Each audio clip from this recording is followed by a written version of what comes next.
del tema de la inteligencia artificial y creo que una singularidad muy potente y muy cabrona, como dicen aquí en México, podría ser el que se consiga una máquina que tenga conciencia.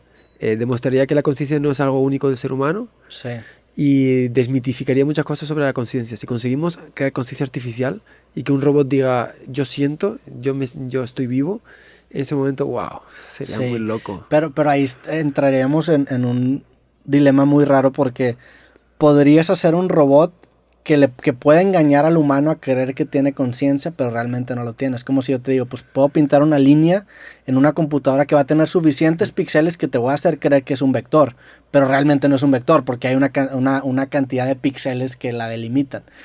A lo mejor una máquina puede pasar la prueba de Turing Sí. porque nuestra cabeza va a tener tantas variables que puede considerar para entender si alguien es consciente o no, pero realmente no es consciente. Pero pues para nosotros, ¿cuál sería la diferencia, no? Sí, Pues a fin no, de es lo que te cuentas, iba a sí. decir justo. Hay que poner un límite que es conciencia porque si no también vamos a dudar de la Sí, nuestra misma. Porque a lo mejor sí, pues sí, lo sí. mismo, el mismo proceso está ocurriendo en nosotros mismos. Pero debe haber algún test de conciencia que haga que tengamos que confiar en lo que una máquina dice. Pero a última instancia, sí, que Sí, un robot diga soy consciente no lo hace consciente. sí, porque también este acercamiento de la inteligencia artificial, que es como manejar muchos datos y concluir algo. Para ti, ¿qué es la inteligencia artificial? Pues la inteligencia artificial se construye a sí misma, tiene, o sea, la intuición está intrínseca en la inteligencia o no.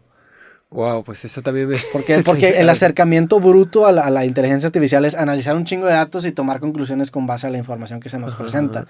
Pero pues eso realmente no es inteligencia artificial, o sí, no sé, a lo mejor Sí, yo es... cada vez que hablo con expertos de estos, lo primero que me dicen es, está súper mitificada la inteligencia Sí, artificial, se lo ponen a todo y se está perdiendo el verdadero sentido de qué es la inteligencia artificial. Y estoy de acuerdo que hasta ahora la mayor parte de las aplicaciones de inteligencia artificial no son sino cosas que le han puesto el nombre porque queda muy moderno sí, decir esto. Pero realmente se supone que la inteligencia artificial será esa capacidad de las máquinas de resolver problemas a la humana, ajá, que no deja de ser pues un proceso que no somos capaces, que ni siquiera sabemos lo que es la sí, inteligencia.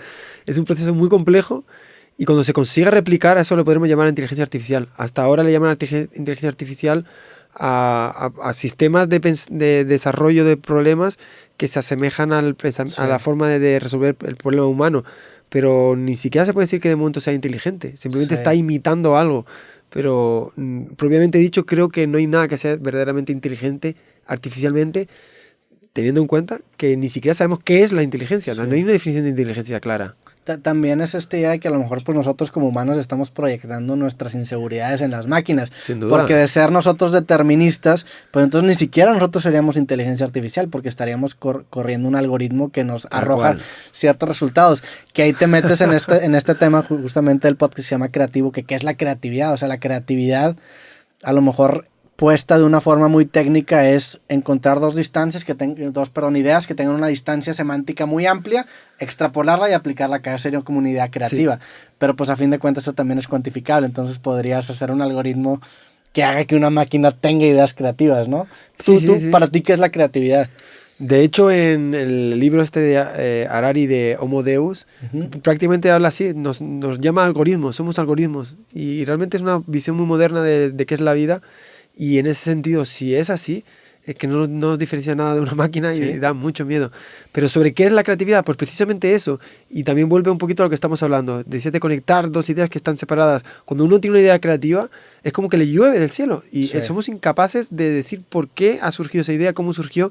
De hecho, uno como artista, o bueno, somos casi artistas, somos personas que vivimos de la creatividad, nos cuesta mucho replicar la creatividad porque viene de forma tan abrupta y tan regalada, o sea, tan sí, inesperada, que somos incapaces de replicarla. Y vuelve un poquito al tema este de qué es la conciencia, ¿no? Y cómo somos conscientes. En este caso es muy interesante porque como no somos capaces de trazar hacia atrás, es como que viniera dado de forma espontánea.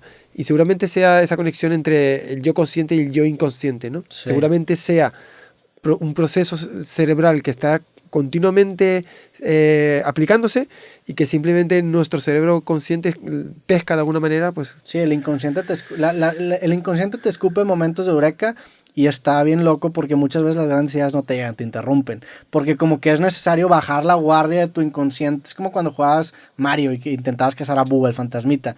Si le apuntas la lámpara directamente, como que desaparece. Pero si lo ves como de reojo, lo puedes atrapar. Para mí la creatividad se asemeja mucho en el sentido de que tienes que dejar que tu inconsciente compile los estímulos para que te escupe ese momentito de eureka. Y a veces no sabes cómo replicar porque ni siquiera tú tienes la capacidad de entender ¿de dónde sacó el puente para conectar este patrón con este patrón, no? Sí. Y por eso incluso drogas como, por ejemplo, la marihuana o que te expanden esta capacidad semántica te permiten ver como que las relaciones de una forma más clara. Sí, está bien. está loco eso. Sí. Bueno, y grandes científicos de la historia fueron... Bueno, Sagan le daba duro. ¿Sí? Carl Sagan. De hecho, hizo un escrito en favor de la marihuana. Sí. Anónimo. No lo firmó, pero hizo un manifiesto para contar los beneficios de la marihuana, incluso LSD, estuvo en la época que se probaba, tenía momentos de inspiración, escribía, yo prefiero a Picasso, en el sentido que decía, a mí la inspiración me llegará trabajando. O sea, al final la inspiración es un proceso mágico que no comprendemos, pero que está asociado primero con tu capacidad de trabajo. O sea, obviamente si estás ocioso, pues es un poquito más complicado. Y luego con tus experiencias de vida. Sí. Esa capacidad de conectar dos ideas, como decías tú, y hacer un nexo. Pero si no tienes esas experiencias, no vas a tener esa capacidad de conectarlas. Y por eso nos nutrimos de experiencias de vida y de aprendizajes. Claro. Y en ese sentido que yo siempre incito a la gente a que haga cosas diferentes. La vida te da experiencias y la experiencia te da creatividad. Claro, y si definimos a la creatividad como agarrar ideas que parecen ser distintas y aplicarlas a lo mejor en un contexto que no se espera, pues entonces el conocer de muchos temas te va a permitir, porque ves como la Matrix y hablando en temas computacionales, pues a fin de cuentas todo el conocimiento humano sale de nuestro cerebro. Entonces estamos condenados a repetir los mismos patrones, ya sea en biología, ya sea en física, ya sea en música. Entonces cuando empiezas a empaparte de estas distintas áreas de conocimiento, te das cuenta que a fin de cuentas todo es conocimiento y esos patrones, esas estructuras mentales se pueden replicar tanto aquí como acá porque la materia prima con la que creamos es la misma. Por eso hay de repente ciertos patrones. Por ejemplo, hay un protocolo de congestión de datos en internet que se llama TCP/IP, que está casi hecho de la misma forma en la que las hormigas transportan su comida. O sea, incluso hasta son limitaciones físicas que tenemos que respetar en los patrones que creamos, ¿no? Sí, y está por todos lados. Este tema que estás hablando es una cosa que a mí también más fuerte me ha pegado porque le di muchas vueltas. En mi caso, en el CERN, por ejemplo, la creatividad me venía cuando salía del laboratorio. Por eso es que es tan importante hacer de todo, ¿no? Sí. Yo toco piano, hacía fútbol y me venía en esos momentos tan fuera del entorno, ¿no? Incluso hay historias, ¿no? De mucha gente, científicos que encontraron grandes ideas. Sí, Tesla, no, de hecho en el libro hay un capítulo que se llama Solvitur ambulando, o así abre el libro, se llama se soluciona caminando en latín, y habla sobre esta idea de cómo caminar te hace que tu inconsciente se ponga a trabajar y grandes pensadores y escritores paseaban y caminaban y tenían estos momentos de eureka, ¿no? Sí, le pasó a Tesla que tuvo un flash en un parque que iba caminando cuando era joven, aunque culé, esa historia me encanta, estaba estudiando la forma química de un compuesto y le apareció bailando en sueños y formó el benceno, que es esa forma circular. Vio a los carbonos bailando así. Al día siguiente se despertó y dijo, vale, creo que tengo la forma, y funcionó.